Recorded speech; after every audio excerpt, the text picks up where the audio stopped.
बिस्मिल्लाहिर्रहमानिर्रहीम। अस्सलाम वालेकुम। कैसे हैं आप सब? उम्मीद करता हूँ बिल्कुल ठीक होंगे, खैरियत से होंगे। एक लंबे अरसे के बाद आप लोगों के साथ इंटरेक्शन हो रही है। यकीनन मैं आपके कमेंट्स देखता था, मोस्टली लिखा हुआ होता था कि आपने अब इंटरव्यू के क्वेश्चंस अपलोड करना छोड़ दिया है, क्यों उसको सिलसिले को फिर से शुरू करें। तो मैं बताता चलूं कि कुछ मसरूफियत की वजह से मैं यूट्यूब को कंटिन्यूसली टाइम नहीं दे पाया, लेकिन अब हम कोशिश करेंगे कि डेली बेसिस पे जो जो इंटरव्यूज़ हो रहे हैं उनके सवालात मैं आप लोगों के साथ शेयर करूं। तो आज जो हम इंटरव्यू देखेंगे कि उसमें कौन से सवालात पूछे गए हैं, और मैं हर एक क्वेश्चन को थोड़ा बहुत उस पर कमेंट्स दूंगा कि इससे रिलेटेड और कौन सी चीज़ें आपको तैयार करनी चाहिए।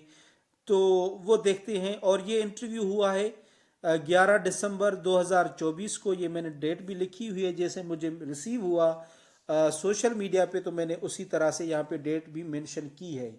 चले अब देखते हैं। क्वेश्चन नंबर पहला तो एक तो सबसे यही कह रहे हैं कि इंट्रोड्यूस योर सेल्फ, और ये आपने इंग्लिश में ही करवाना है, इंग्लिश में ही वो सुनना चाहते हैं। और अबाउट माय डिस्ट्रिक्ट कैंडिडेट, वो कह रहा है कि मेरी डिस्ट्रिक्ट के रिलेटेड चीज़ें पूछी गई कि famous for main locations, population वगैरह।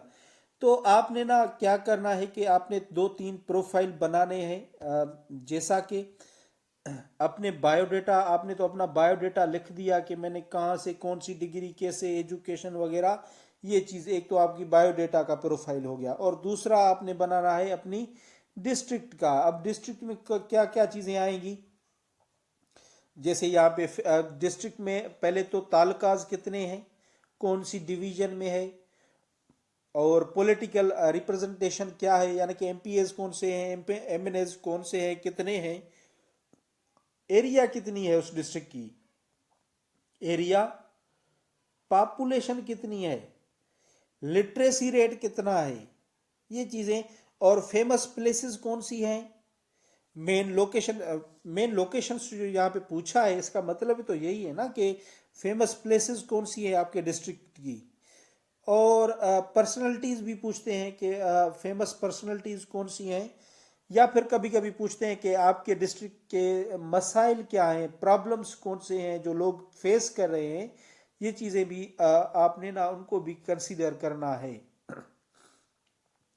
डेमो डेमो का टॉपिक दिया गया न्यूरॉन, न्यूरॉन पे डेमो उस कैंडिडेट से कहा गया। व्हाट इज नर्व इम्पल्स, क्या है, ये साइंस के हैं। तो जहाँ कहीं भी कोई क्वेश्चन जनरल कैटेगरी वाला, यानी कि जनरल नॉलेज का सवाल होगा, तो मैं उस पर कमेंट दूंगा, वरना मैं साइंस का कैंडिडेट नहीं हूँ।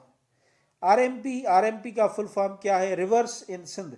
अब देखें, अगर बात आ गई रिवर्स इन सिंध, तो पहले तो आपको पता होना चाहिए कि कितने रिवर्स हैं सिंध में, उनके नेम्स क्या क्या हैं, ठीक है।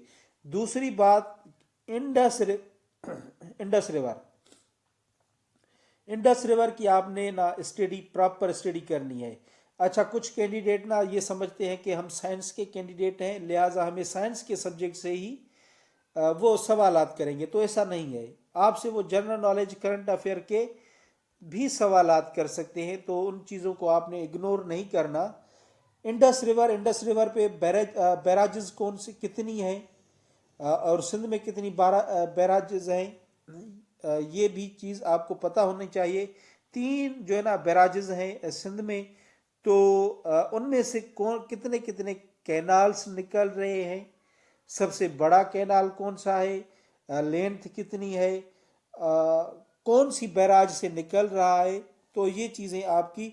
अच्छा, इंडस पे डैम्स कौन सी हैं, ये डैम्स भी आपने जो है ना वो नोट करनी है। बैराजेस ऑन इन सिंध, ये पूछा गया। अच्छा, एक और चीज़ भी पूछी जाती है ना कि जो इंडस है, इंडस में जो बड़े में बड़ी लॉन्गेस्ट ब्रिज कौन सी है, ब्रिज। आपको पता होगा कि बैराज और ब्रिज में क्या फ़र्क है, अगर नहीं पता तो वो भी आप गूगल कर लें। और एक और भी इंटरव्यू में पूछा जाता है कि डैम और बैराज में क्या फ़र्क है, ये भी आपने पूछा। अच्छा, ये आ गया largest bridge on Indus river, Indus river पे लार्जेस्ट ब्रिज कौन सी है, ये भी आपने देखना है। व्हाट इज साइरस, ये साइप्रस होगा या फिर साइरस है जैसे मुझे मिला, तो मैंने उसी तरह से लिखा। ये था इंटरव्यू नंबर 7। अब हम चलते हैं इंटरव्यू नंबर 8 पे, लेकिन वो एक सेपरेट वीडियो में। Thank you so much for watching this video. अल्लाह हाफिज़।